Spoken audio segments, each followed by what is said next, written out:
Rule 19. Execution in case of cross claim under same decree, where application is made to a court for the execution of decree under which two parties are entitled to recover sum of money from each other. इसमें ऐसा है, एक ए है एक B है, suit एक ही है, A versus B ही है, लेकिन ए को 5 लाख रुपए लेने हैं और बी को 3 लाख रुपए देने हैं। तो जो अगर ज़्यादा सम है तो वो बी जो है ए को 2 लाख रुपए दे देगा, ख़त्म कहानी। यहाँ पे 2 लाख रुपए बी ए को दे देगा तो सेटिस्फेक्शन हो जाएगा डिक्री का। तो उसी चीज़ को यहाँ पे बताया गया है। डिक्री सेम डिक्री के अंतर्गत क्रॉस क्लेम्स हैं, तब क्या होगा, अगर दोनों सम इक्वल है तो सेटिस्फेक्शन हो जाएगा, अगर दोनों का 3-3 लाख हो जाएगा तो सेटिस्फेक्शन हो जाएगा। अगर दोनों सम अनइक्वल हैं तो जो लार्जर सम वाला है उसको जो स्मॉलर सम को डिडक्टिंग स्मॉलर सम सेटिस्फेक्शन किया जाएगा। उसके बाद रूल 20 में आता है, तो रूल 20 बोलते हैं cross decree and cross claim in mortgage suit. Mortgage suit में क्रॉस डिक्री और क्रॉस क्लेम पे जो रूल नंबर 18 है और जो रूल नंबर 19 है वो दोनों अप्लाई होंगे।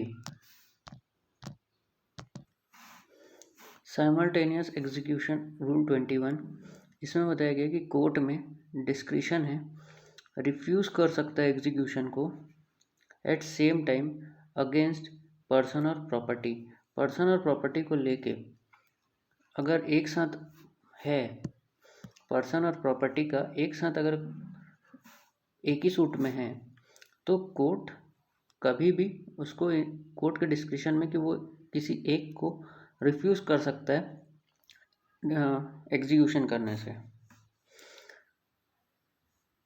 Rule 22, notice to show cause against execution in certain cases.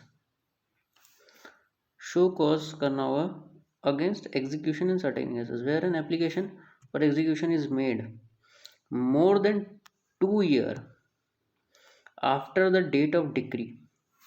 मतलब इसमें बताया गया कि आपको नोटिस टू शो कॉज मतलब आपको बताना होगा कि क्यों आप लेट हुए।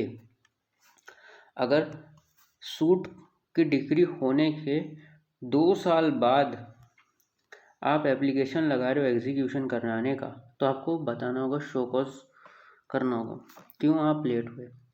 Against the legal representative of party of to a decree or where application is made for execution of a decree filed under the provision of section 44A।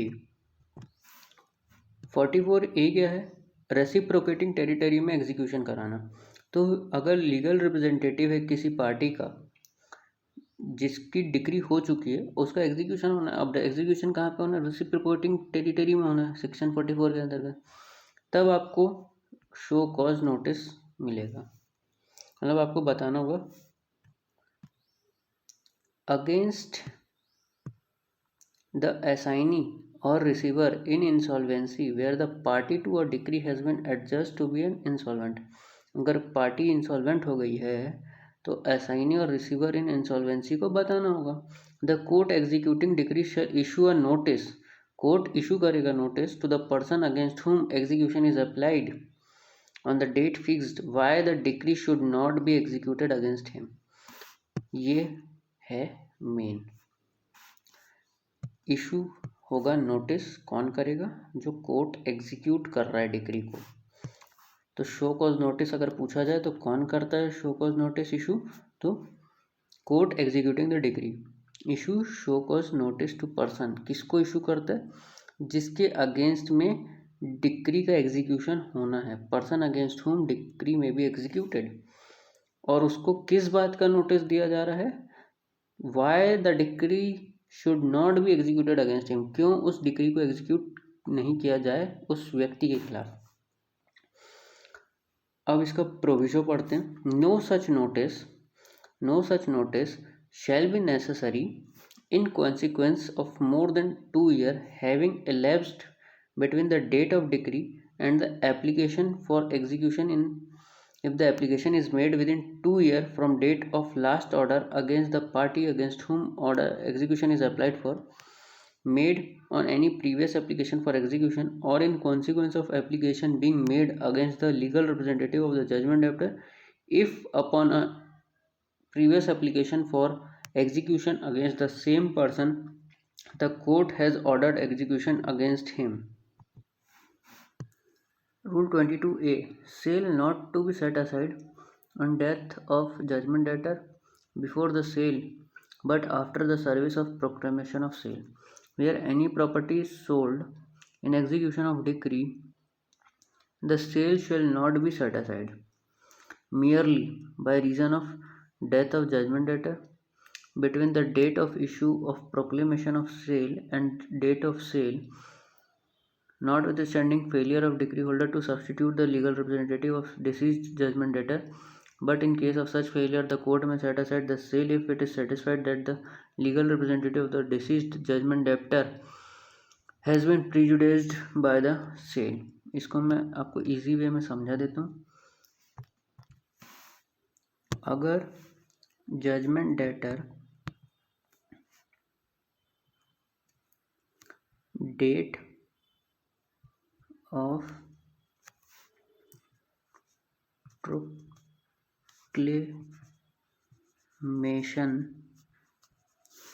से लेके डेट ऑफ सेल इसके बीच में अगर judgment debtor की death होती है तो LR को बताने की ज़रूरत नहीं है. लेकिन अगर इसके सिवा इस बीच में नहीं हुई, इसकी जजमेंट डेटर की डेट इस बीच में नहीं हुई, कभी और हुई, just suppose date of proclamation के पहले हो गई, तो एलआर को बताने की ज़रूरत है. डेट ऑफ सेल होने के बाद में हुई तो एलआर को बताने की ज़रूरत है. लेकिन अगर डेट ऑफ प्रोक्लेमेशन मतलब कि आपका जो प्रॉपर्टी है वो बेचा जा रहा है, ये एडवर्टाइज कर दिया गया, अब उससे लेकर डेट ऑफ सेल के बीच में अगर जजमेंट डेटर की डेट होती है तो एलआर को बताने की ज़रूरत नहीं है. मतलब जो भी पैसा आएगा वो तो डिक्री होल्डर को मिल ही जाएगा. Procedure after issue of notice. Where the person to whom notice is issued under Rule 22 does not appear or does not show cause to the satisfaction of the court why the decree should not be executed, the court shall order the decree to be executed.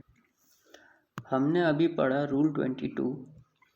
Rule 22 में बताया गया है कि notice to show cause, इस show cause notice के बाद भी वो जजमेंट डेटर अपीयर नहीं होता है और डिक्री को सेटिस्फाई नहीं करता है, तब कोर्ट ऑर्डर करेगा, court shall order the decree to be executed, कि डिक्री को एग्जीक्यूट किया जाए. मतलब जिस पर्सन को नोटिस दिया गया रूल 22 के अंतर्गत वो अपीयर नहीं हुआ तो कोर्ट ऑर्डर कर देगा.